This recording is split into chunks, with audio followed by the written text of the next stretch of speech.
topics and opinions expressed in the following show are solely those of the hosts and their guests and not those of W4CY Radio, its employees, or affiliates.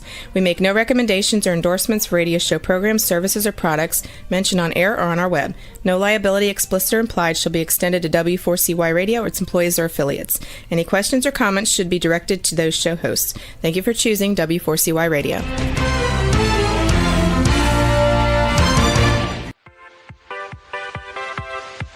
Welcome to the Ask Good Questions podcast, broadcasting live every Wednesday, 6 p.m. Eastern Time on W4CY Radio at W4CY.com. This week and every week, we will reach for a higher purpose in money and life, as well as a focus on health and wellness. Now, let's join your host, Bonita Bell Anderson, as together we start with Asking Good Questions.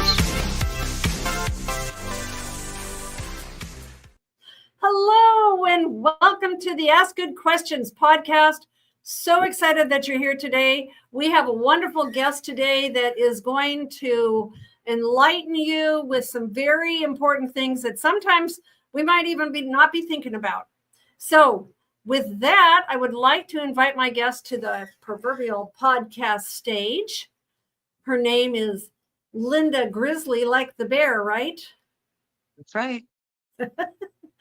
So Linda is a personal finance educator, and she's also a motivational speaker, and she is the creator of something she calls Me Money, or the Me Money Method, and it's a mindset-first approach. I'm seeing that more and more these days, a mindset-first approach that helps women stop putting themselves in their own budget last. So that's basically what we're going to be talking about today, is how a lot of times women put themselves last. She is a former teen mom who went back to college at 48 and built a multi-six-figure career in financial services. And now she helps women gain clarity and confidence and control with their money without lectures or judgment. So with that, Linda, I just want to welcome you to the podcast. Thanks, Anita. I'm glad to be here. Yeah. So, this podcast is all about asking good questions. So I hope that we're going to not disappoint today with asking some very good questions. So let me ask you, do you have anything to add to that as I'm asking you, like my first question? Is there anything you want to add when you think about, when did you first realize that always putting others first was costing you more than you thought? Well, I have to say that I first realized that putting others before myself was costing me my health, and mentally and physically. I understood that first.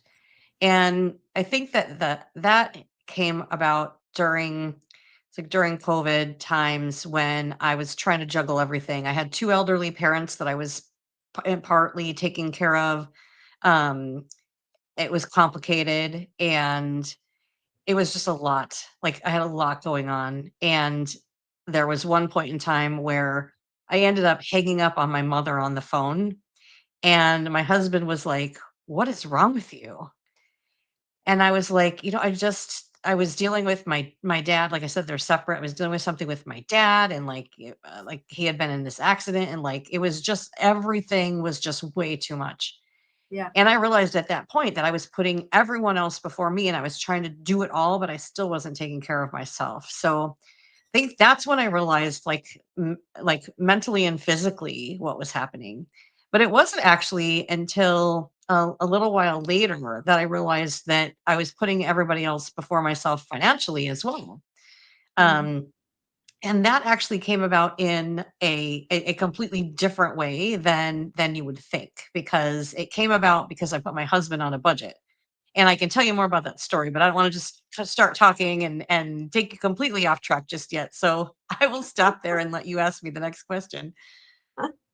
Well, it's kind of the truth behind that is that if you don't take care of yourself, then you're not going to be, eventually it's going to catch up to you and you're not going to be any good to anybody.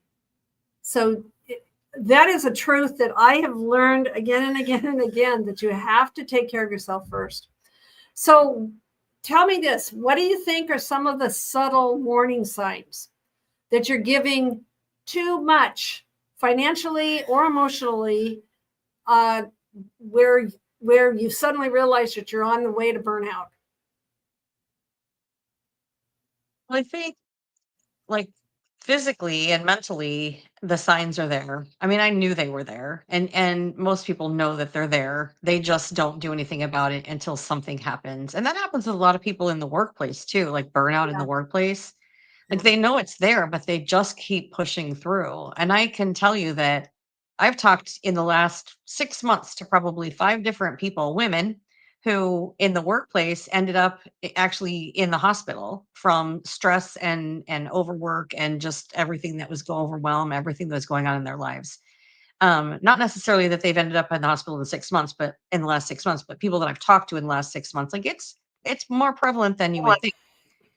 And it's not like you don't know. You know, you just don't do anything about it because you just keep pushing through.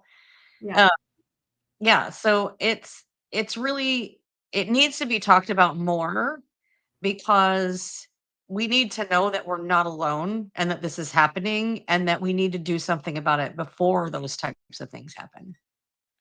I'm thinking of personal trainers and different people that are in the physical education, just educating people about physical, about exercise. They a lot of times say if you don't make time for like in particular exercise, then eventually you're going to have to, because your health will deteriorate to the point where you then are nursing who knows what. But I'm just wondering if you think that selflessness, if you consider yourself being selfless, if that can be a form of self-neglect. What do you think? It is. It is absolutely a form of self-neglect. And I think that it's hard because, you always hear the whole, put your oxygen mask on first. People repeat that. It's from the airplane, but people repeat it all the time. But the thing is that when you're in the thick of it, like you don't know where your oxygen mask is. Because I didn't know what to do. I didn't know how to take time for myself because anytime I would take time for myself, I would feel guilty because there are all these other things that I needed to be doing. I had so much responsibility. And so for me to take time for myself, there was just so much emotion around that I couldn't even relax when I tried because of all the other things that were going on in my head. Yeah. Well, you make me think of my upper, I grew up in a wonderful family, but the women in my family were typically, they were basically serving and giving all the time. And I'm wondering what role you would say culture or upbringing play in maybe, is it possible that we feel obligated to overgive? Absolutely. It's definitely part of how we grew up, how our society is, just the norms, what we've been taught and the norms and just everything. It's part of of that, but it's also part of our nature because as women, we're nurturers, Nurturing. Yeah. So it's part of who we are. But we're nurturers, but we're also trying to do all these other things and we forget to nurture ourselves. There's another thing I'm thinking of is, um, have you ever, I'm just wondering if you have any stories or anything around. I was wondering if when helping somebody is actually enabling them. I'm just thinking of, I've recognized that a few times when it's like it's not really doing them any good. So what would you say about helping somebody actually, being a form of enabling them so that they're not taking care of themselves? Where's that line? Where's the line? Yeah, that is I know that very well. And I'm still not clear on where that line is. It's a gray, fuzzy area, right? Because it's also going to depend on the person and the situation as to where that line really is. So it sounds like it's easy, right? Stop enabling. You can see when you're doing too much for someone and it's just letting them perpetuate the situation Yeah, that they're in because you're taking care of things, right? right. But then there's also times when that person really needs your support and they're trying really hard, but it's hard sometimes to define or to really know where the difference is, like when you're just enabling and when you're supporting. So I think that it again, you have to take a step back out and get yourself like out of the situation. This is another reason why stepping out and giving yourself that self-care, taking time to step away and clear your mind can help you look at it hopefully from a different perspective than just being always in the thick of it, so that you can see, am I enabling or am I supporting? And I'm guilty of both. Right.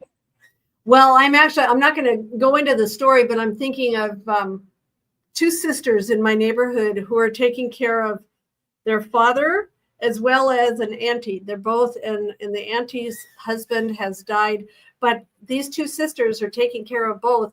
And the auntie is actually terrible. They have uncovered all kinds of stuff around finances that she just has not taken care of. And so they actually called me one day because they were so overwhelmed that they were like frozen.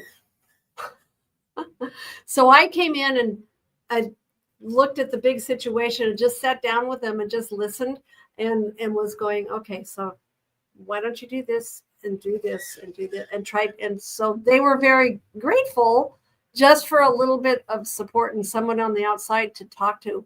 But because that is a situation that there was a financial situation there that was just a train wreck, like taxes not having been paid and all kinds of things. But what would you say about, in what ways does putting yourself last show up in your bank account? I'm sure sometimes if things aren't being paid, it can turn into a real problem real fast. Yeah, and that's not usually the conversation I have around putting yourself last as far as that goes.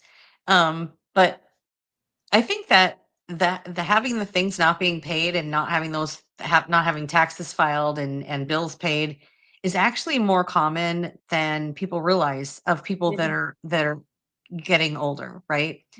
So that this is another reason why it's important to have somebody that you trust, that's a family member that can handle finances for you, and getting those powers of attorney and things that we talk about in financial and estate planning together, because it's really hard when you're older and you're starting to lose some capacity to give up things, because give up power, because you already know that when you're at that transition point, you already know that you're kind of losing it, and you feel like if you're giving it away, then you're losing it all.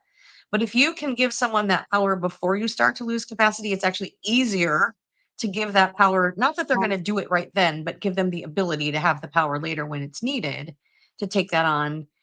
It can be really helpful, because the thing that most people don't realize is when a person starts to lose their capacity, their memory, Alzheimer's, dementia, whatever you want to call it, they don't necessarily know that they are. They think that they are much more capable than they are, and much more present than they are.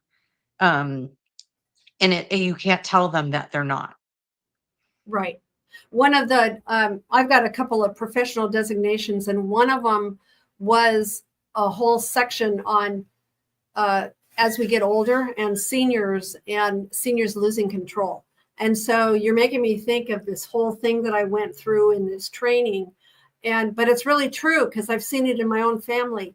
As people get older, there's less and less control, like if the car keys are taken away.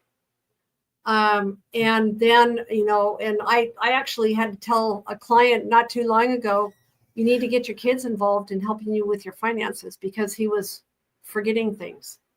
So what do why don't you tell me that story? You were saying you had another story, I think was with your husband. Was that it? Yeah, it's about how I discovered that I was putting myself last financially. And this has more to do with money personalities. But I am in the financial business, so I handle our household finances, and we're a blended marriage. We got married older in life, and so we don't really control each other. We have mixed stuff, but it's we kind of do our own thing. Us too. But I I'm there I with you. realized I realized that my husband was spending more money than he realized he was spending, right?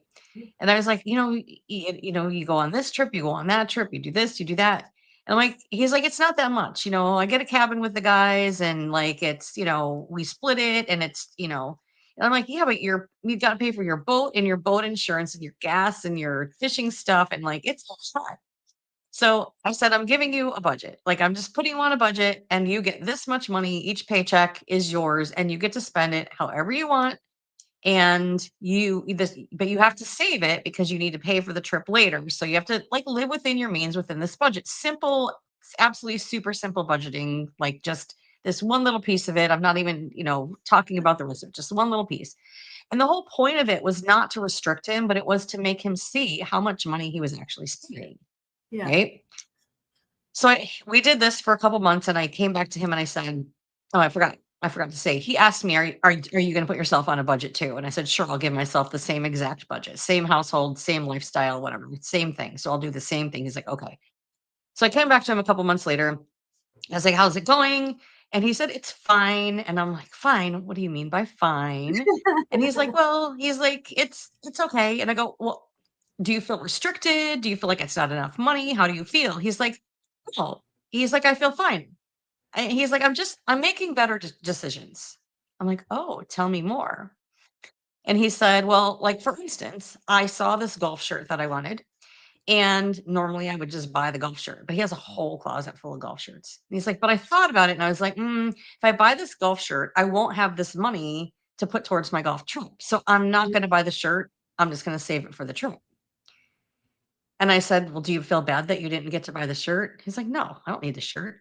I'm like, but you would have bought it if if you didn't have this budget. He said, yeah, I would have totally bought it. And I would have gone on the trip too. But now, so he's making better choices. He doesn't care that he doesn't have the shirt. And so I was like, that's great. This is working even better than I thought it would. Because my whole idea was just to make him see, like, you're actually spending a lot of money. So then the flip side of it was that every time I would spend money on myself, would feel guilty.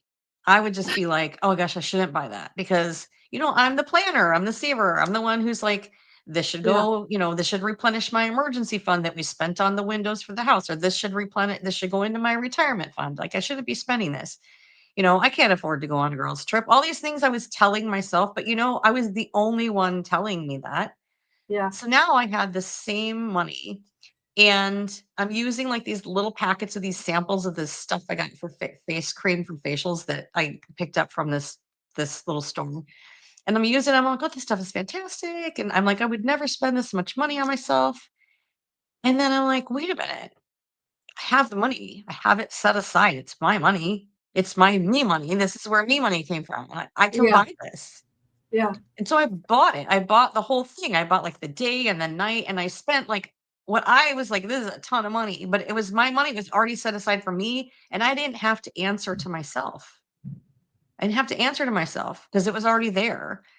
And it was like mind blowing for me too. So once I realized this, and I thought about all the financial plans that I had done, all the people that I had talked to, where you come in and you talk about cash flow. This is what's coming in. This is what's going out. This is what we do for this. You might put going out to eat. You might put, vacations on there, but there's never a line item that says this is my money, my me money that I could spend on me. It's never on there. And I was like, this is mind blowing. So I started implementing this and telling other people about it. And I found that it works with almost any money, with all the money personalities. Almost every person is like, wow, this is just really giving me a framework around what I spend on myself. So for me, it allowed me to put myself first and as a line item on my budget and say, I am allowed to spend money on myself. Right. Yeah. Well, what would you say about, so if somebody's constantly giving, how does that show up affecting a long-term goal like retirement? Yeah, so I was just thinking, the retirement the emergency fund, like but I've seen so many times where somebody's taken money out of retirement because of this and that. And I'm going, no, find another way or put it off or whatever. Don't put your retirement money at risk. How do you think it shows up for retirement? It definitely shows up. Let me tell you a story about somebody that I know. This person that I know had a decent job and lived, you know, middle class, nice, decent suburb home, and had this nice job and was doing well, and had this sister that also had a nice job but had a lesser home, and maybe her husband didn't work, and so they always lived very poor, and they just made different decisions with their life, right? So this person, let's just say his name is Bob. So I'm just pulling a name out of the air. So this person is Bob, and Bob is going to visit his mother out of state, and his sister wants to go. So Bob is buying his sister tickets to go visit the mother because they're poor and whatever. The truth behind this, behind the scenes, is that Bob is not putting money into his retirement funds. He's spending his money. Well, as the sister is putting money into her retirement fund this whole time, which is why they're living poor, because she's putting the money in there. So guess what happens? Bob, who's been giving his money to his sister to help her all these years, when it comes to retirement time, guess who gets to retire first? Yeah. That is so easy to have happen. Oh my gosh. Yeah. Yeah, you're right. Well, yeah. I'm just hoping that some of these things are going to help people recognize maybe some of these conversations in themselves. And how do you think guilt or fear keep people from setting healthy boundaries? I mean, would that be a case of setting boundaries? I mean, I would say he's not setting boundaries for himself, right? He's not putting saving for retirement high enough on his own list. Yeah. He's not. He's not taking care of himself, but he's Right. also he's not spending the money on himself. He's spending it on someone else. He's being very generous and giving Yeah. and Yeah. helping out someone that he feel like needs support, you Right. know. And maybe he is enabling. We talked about that before, because they're living this lifestyle because that's the lifestyle that they're choosing. Yeah. It's not that they can't do more. They're choosing that lifestyle. But there's a lot of things in there. There's boundaries, there's all that. Well, what are some other examples that you can think of like missed opportunities that people face when they don't invest in themselves? And retirement, saving for the future, that's part of investing in yourself, right? Absolutely. So when I talk about me money and putting yourself on as a line item on your budget and paying yourself first, it's kind of like the same thing, Yep. but it's with your That's it. personal finances. Mm-hmm. So it's allowing yourself to enjoy money now if you're a person that's a saver and always wants to save it for later. But if you're a spender, it's allowing you to put a container around it to say, like, I'm allowed to spend this, but I need to make my choices. Like, is my money worthy of this purchase? So that it Mm-hmm. allows you to have freedom within a certain amount and just make those better choices, so that you can be sure that you're putting away for retirement and saving money elsewhere, so that you're not just spending everything. Right. Have you ever seen when someone does burn out, have you ever seen that result in like a career setback with any of Oh, the people? absolutely. Yeah. Yeah, absolutely. I mean, it's all it's all about finding that. We talk about work-life balance all the time, but really Mm-hmm. there's no balance. I mean, and it's what you focus on is what you get, right? Yeah. It's just, you talk about there's those videos where you watch where, like, you say focus on how many things are red, and then like a gorilla walks through the Yeah. screen. You know what I'm talking about? And then I don't even I don't know exactly how it goes, but and then Yeah. you're like, how many things were How red? And many you're how like, many white "Six." people, how many white shirts, how many black shirts, and then the gorilla walks through. Yeah. Exactly, whatever. And people don't see the gorilla, right? Yeah. So if you're not looking for it and you don't see it, your Mhm. your brain is going to pay attention to what you're paying attention to. So you have to make yourself pay attention to these things, and make yourself find time for yourself and for self-care and all of those things. Well, you would hope that people, like from this conversation today, I'm hoping that people might see warning signs that they're headed that way. Because I know, like I went through a terrible divorce about 25 years ago, and then I've been married for the second time now for 15 years. But I know that depleted emotional reserves. I mean, there was a whole lot of emotions around that divorce. So do you have any examples of when you're on the way down with the emotions impacting your relationships? Do you have any ideas or stories around when what, like I sometimes I wonder what would have happened if I would have realized some things. What do you think? Do you think that there's some ways that you can stop this in its tracks? How can you make sure? How can you know? It's like, oh. I am far from the expert on this, but I have to say that you have to keep an open mind to yourself and really just look internally, because it's all going to come from inside.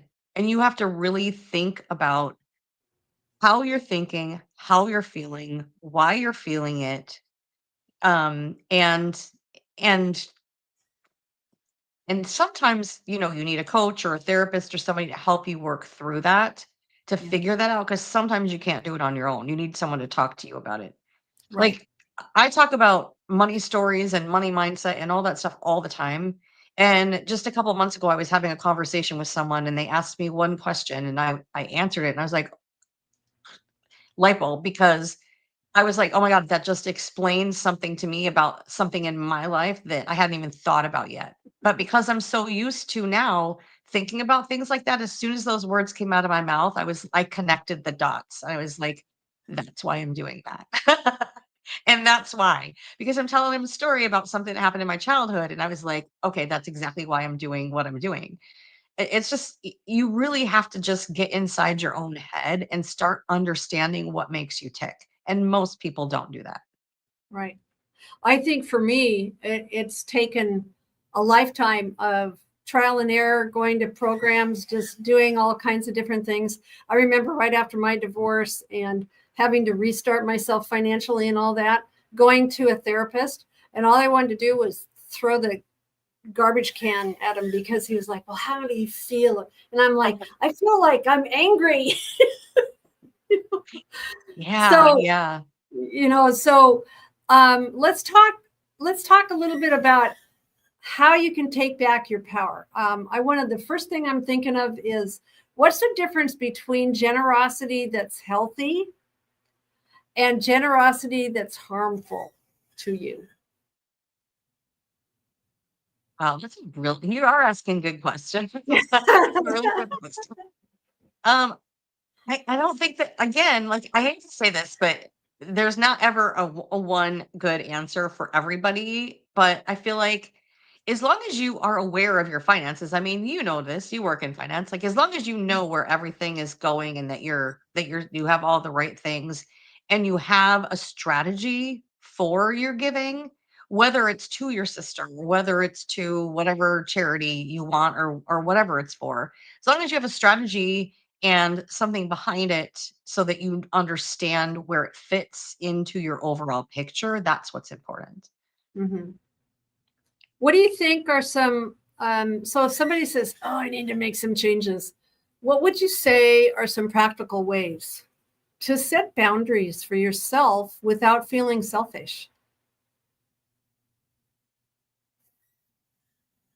Well, I think the biggest thing is take it in small chunks, right? Yeah. So I I know I have like this all or nothing personality, and I'm like, I'm either doing it or I'm not doing it. And I Yeah. need to stop that. I need to actively stop that and say, like, okay, I'm just gonna do this one piece. You know what I mean? Like, for instance, I'm usually one of those people who's like, either I'm going to the gym regularly or I'm just not doing any exercise at all. Because I feel like, oh, a 15-minute walk, what's that gonna do? But you know what? If I take a 15-minute walk every couple of days, it all adds up, right? Every little Mm-hmm. bit Yeah, counts. absolutely. So just remember, every little bit counts. Take it in small chunks. work towards what it is that you feel like you need to do. Don't feel like you have to just transform overnight. Everything's a process. Well, don't you think it's also around how you frame it? Like how can you reframe self-care so it feels like a necessity and not a luxury? Yeah. Well, and that's part of the financially the me money method. Like it's part of the process. Like you just set up the process and it's just there. And then it is self-care. It's not a luxury. It's just a thing that you have. And I think that by creating that structure, I mean, it's kind of like just the habit thing, right? We have all of the books about like the good habits and the tiny things that you do every day. It's that same sort of thing where if you just start, you just have to start at whatever piece you want to start with. So how so if you say, okay, I'm going to say no, sometimes saying no is hard, but it's what you really need to do. How can saying no actually strengthen a relationship then instead of harming? Sometimes, like with your spouse, I think you make choices, right? And so have you ever had times when you've said no and you found that saying no to something actually strengthened your relationship? Absolutely. I think the hardest part about saying no is not the saying no and the other person, it's how you feel about yourself when you say no. I mean, think Mhm. about it. When you say no to someone, is it really that they're that upset or that you just feel really guilty Yeah. because Sometimes you I said think, no? yeah, you might. I mean, what I'm thinking of is FOMO, fear of missing out. Uh, I have found that. And so a lot of times I have to just step back and say what's really important here. Yeah. So, do you think there's a way to track and measure the personal cost of overgiving? I think the only way that you can track and measure that is by your own feelings. I don't think there's another way. Yeah. I mean, Yeah. it's gonna be and it's gonna be different for every single person. I keep saying that, but it is, right? Because if you're talking about there is a joy in giving, like there absolutely is a joy in giving, but there's also guilt when you don't. And sometimes there's guilt when you do because Mhm. sometimes you're giving and you know that you're hurting yourself by doing it. Mhm. And So I want to ask you, in my intro of you mentioned there was a little piece about being a teen mom and then completely rebuilding yourself into a successful grown woman here. Where no, so I'm going to give you a little story about myself. So that divorce 25 years ago, I characterized myself as being curled up in a corner, sucking my thumb, just completely blown away. And I finally realized my three daughters were also hurting. And so I needed to restart myself. And so I know the day that I said, damn it, I'm not going to let this destroy me. I'm going to find a way.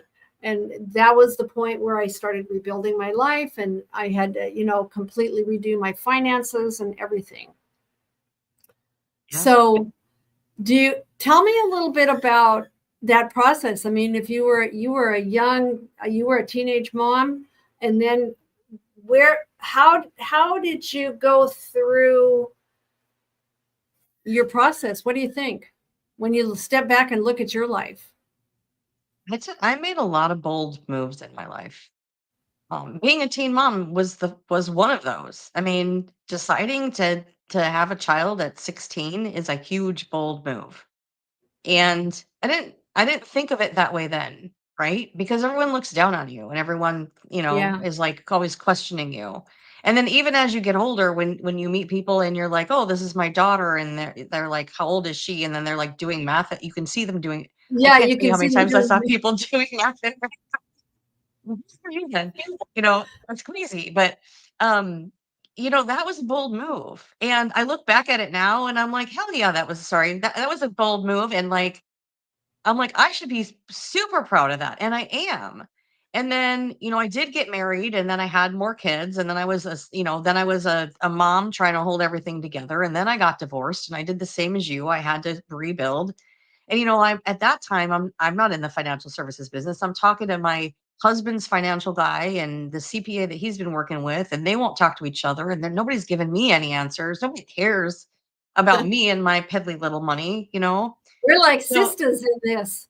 yeah. And I'm like, just, what do I do with this? Now that I have this, like this little bit, what do I do with it? How do I get ahead? What do I do? And so, that was a whole story in itself. And I found some help, but it wasn't the help that I needed. And it was okay. But really, it was just somebody selling me stuff to make money. And yeah, it was an investment, but I feel like I just didn't know who to go to. I didn't have a person to trust. And so I just figured things out.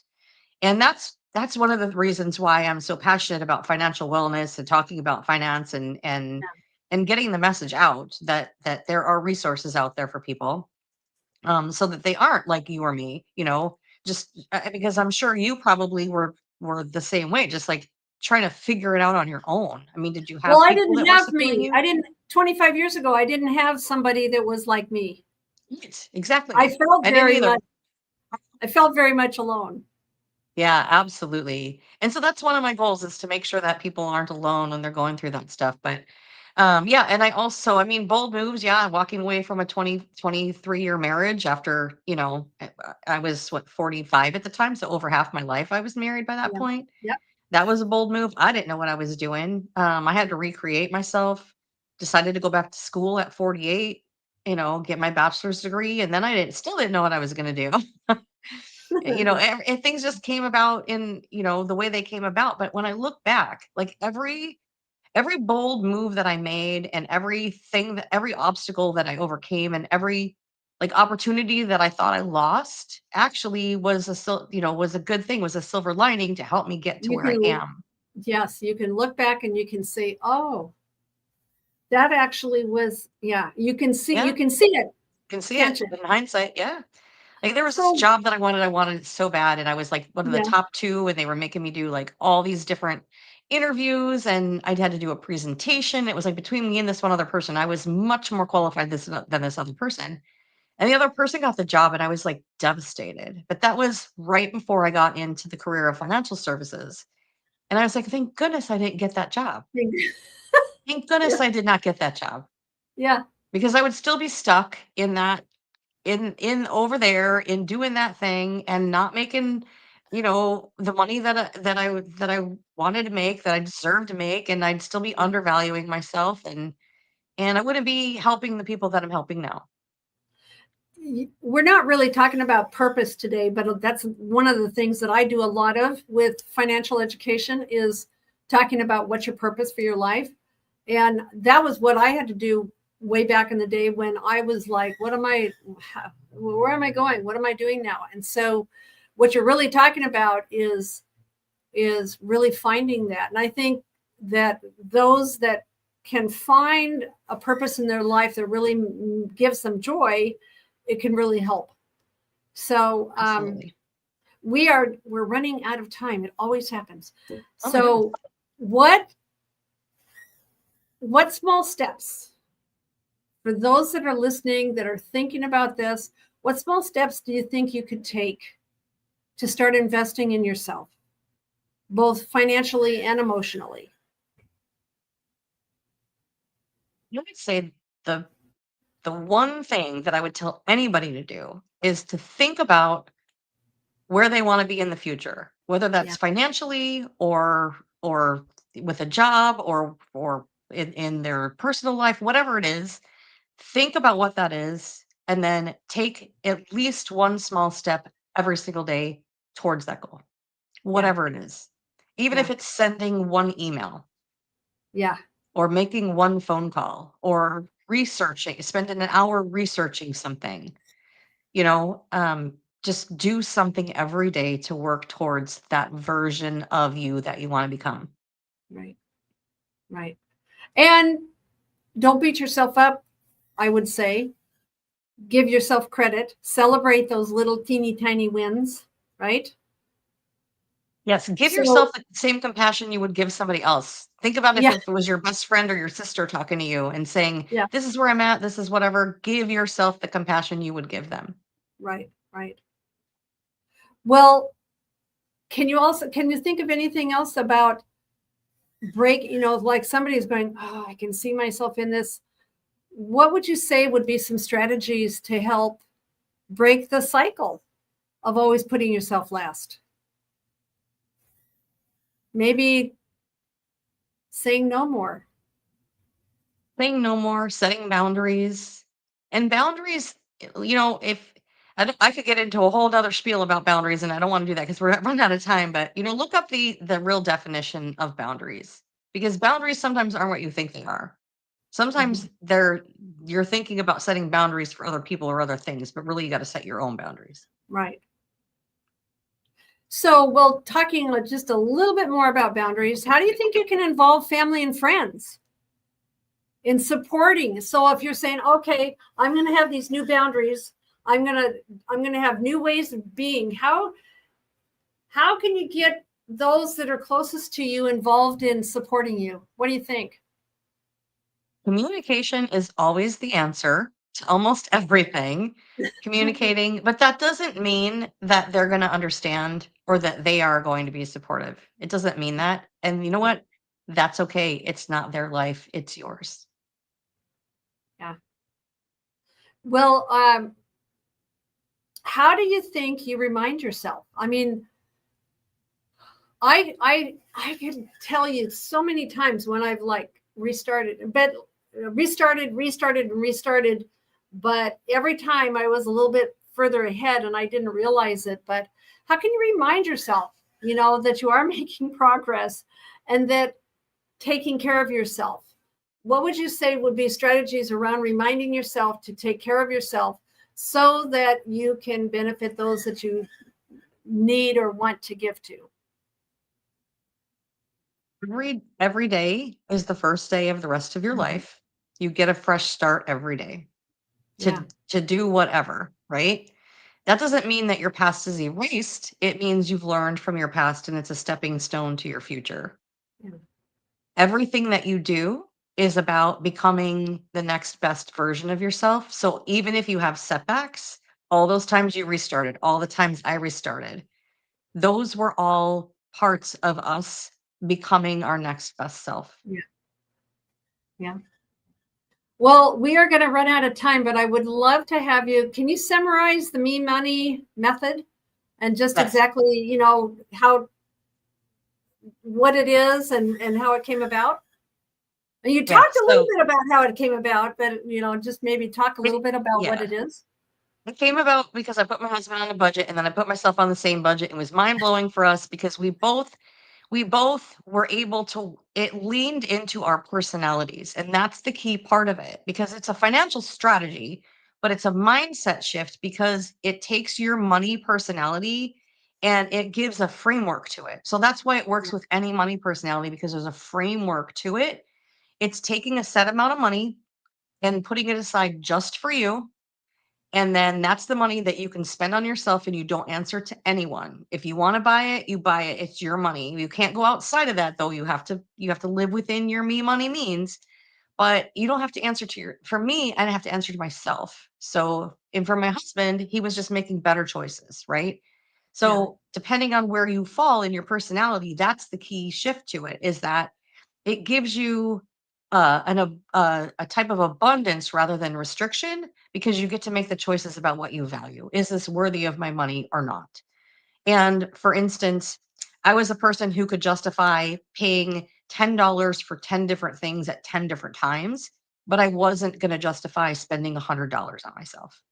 So I was really probably spending the same amount of money sometimes, but I was just making a better choice rather than 10 things for $10 because it was a deal, because I could always justify that.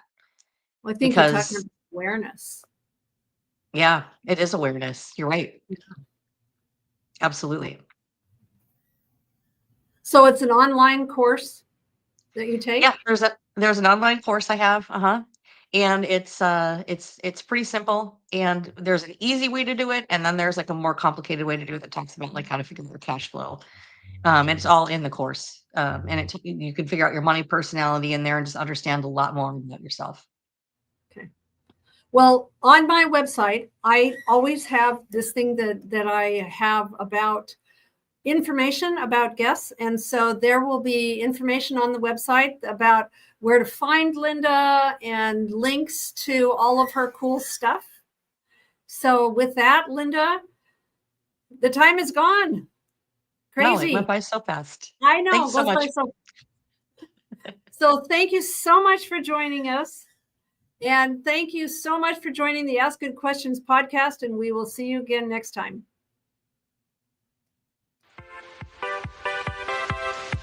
Today's episode is over, but we did ask good questions again, didn't we? Don't miss out as we broadcast live every Wednesday, 6 p.m. Eastern Time on W4CY Radio at W4CY.com. Join Benita Bell Anderson next week for more conversations with experts on finances, retirement, behavioral finance issues, health and wellness, and more. Until then, remember to ask good questions.